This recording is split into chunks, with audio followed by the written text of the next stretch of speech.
workforce development and job skills development.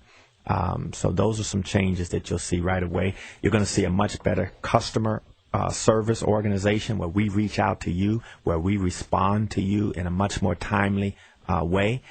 You're going to see an open organization rather than a closed organization, more transparency in terms of getting information that you need to make wise decisions for your child, on and on. I could go on. And so those are some of the initial early changes that you will see. And there are other specific reform initiatives that I will be bringing through the Board of Commissioners to you in those first several months. Okay, great. Hey, Lo, good morning. Hey, Bev. Hi. How you doing, Dr. Cash? Good morning. Fine, Lo. Hi. Welcome to Memphis, and congratulations, Dr. Cash. Thank you. What I wanted to say is that I believe that if we implement a program for young kids, for the little kids that are 5 years old that are in school, a program with character, learning how to act and react in certain situations, I believe this can help kids to learn how to,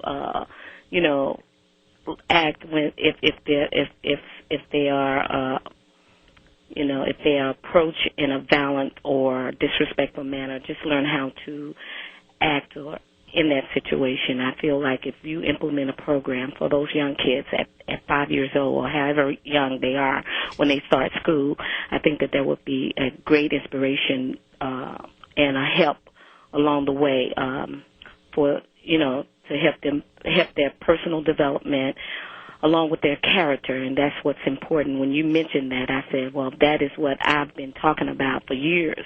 If we had a program in school, if it's not but 30 minutes, if they just sit down and show the kids, talk to the kids about how to act and react in situations, even teaching them mannerism, I think that would be just a good class for the kids. Absolutely, I agree. Because they have bad behavior right now, and right. A lot of our boys, we're losing those boys, in the streets because they feel that nobody really cares. And so, what's happening is that since you don't care about me, I'm gonna knock you in the head because who cared about me? Who said anything to help me out? Good question, Dr. Cash. No, I agree wholeheartedly, and you will see those elements begin to come into the curriculum right away. You will see that. You have to teach these young people. Unfortunately, the reality is that there's a void there, and so we have to teach the young people in school these behaviors and acceptable behaviors. We also have to help parents. A lot of parents are under enormous pressure today. The economy is faltering all over the country, and so we want to be empathetic but yet helpful and concrete in the ways that we help parents be better partners with their children. And so we'll have parent education courses, parent academies all throughout the district, and it'll be a partnership that'll be much stronger and much better advocated for. So I'm looking forward. It's exciting, and it builds on what you're talking about. Thanks, Lo. Also, Dr. Cash, on this program, I've had a lot of listeners who express that they would like to see schools get back to, I don't know how you feel about this, K through 6, 7 through 9, 10 through 12. How do you feel about that?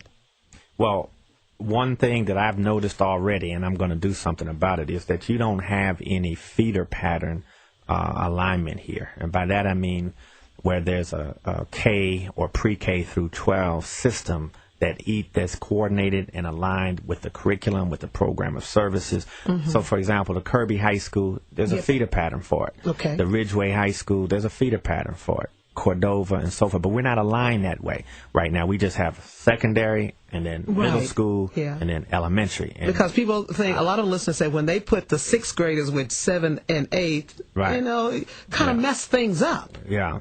So we can look at the configurations, but the more substantive issues, you need a feeder pattern so that these kids feel, or these young people, these children feel supported throughout their years of schooling in that system. Now, there's a high mobility rate here. And so we also have to be strong wherever they move to. They have to be able to pick right up. So we'll look at some of those alignments. I really want to improve and have more preschools and ready model on the ready school model in our elementary schools. We have some. We need to expand that. and it's the early years that is where all of the prevention comes in, and then we're going to have stronger interventions as they move through the years and into the different levels of schooling. Hi. Hey, KB, good morning. Good morning. How are you? Good morning, Dr. Cash. Welcome to Memphis. Good morning. I wanted to say, I heard your comments in reference to the metal detectors, and I do want to let you know that I was a part of a community group called Direct Action. He's talking about the metal detectives. You said what now? Okay. I was part of a community group called Direct Action that was the ones that originated the move to get the metal detectors put in the school system. Mm-hmm. We did push for them to be put in the school system, and we wanted to, one of the questions I had for you was in reference to what was your views on possibly trying to do an all-day metal detector, because the problem is not the fact that the metal detectors are not being put up in the mornings. They're doing them on a random basis now. But the problem is once the metal detectors are taken down in the morning, students are still allowed to come and go as they please through in and out of the doors. And weapons and things of that nature can be brought in school. Also, you can have outsiders come in school during the day. And that's a problem. And also with the metal detectors, that's a problem with people being able to hand weapons or things off to their partners through school windows and things of that nature. You don't have enough. So your question is what, KB, to keep them up all day, the metal detectors? Yeah, they need to be put up all day. And, how do you feel about that, Dr. Cash? Yeah, well, this is part of our vulnerability study. That would be a vulnerability indicator, that if you have them up, you come through once, but then you have mobility and traffic all day long, then you're still vulnerable. So, yes, we're looking at that, and that's going to be part of the recommendations in the new plan. So I hear you and would agree with you, but I have to make sure that it also doesn't interfere with the logistics of the instructional day. All right. Thank you, KB. Big Dog, good morning. Hello, Big Dog. I'm trying to get as many callers as I can before Dr. Cash has to get out of here because he has to go up to the TV station. Big Dog, you there? Okay.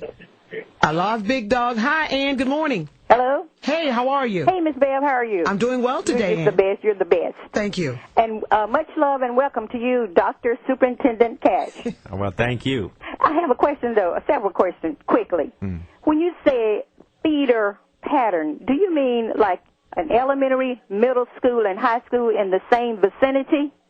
Yes, the elementary schools that feed into the high school, yes. The middle schools that feed into the high school, that whole we used to have that, Dr. Cash. Yeah, that whole cluster of schools is called a feeder pattern. Yes, yes, we used to have that. Yes, ma'am. Miss Bev Johnson is on to something because in Memphis, Tennessee, we do have a lot of those feeder patterns.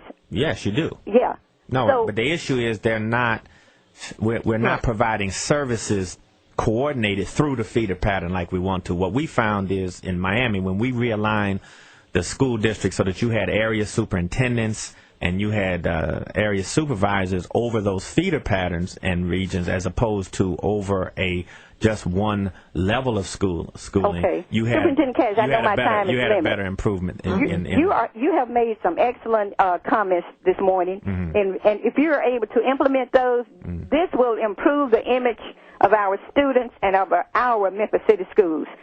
Well, thank you. Now, one thing that I'm concerned about, I heard one of your board members, Mr. Whalum, he is advocating a high school for police fireman school. Yeah. Public for he's saying children who are interested in public service. As careers and occupation. Yeah, right. And Dr. Cash has spoke on those.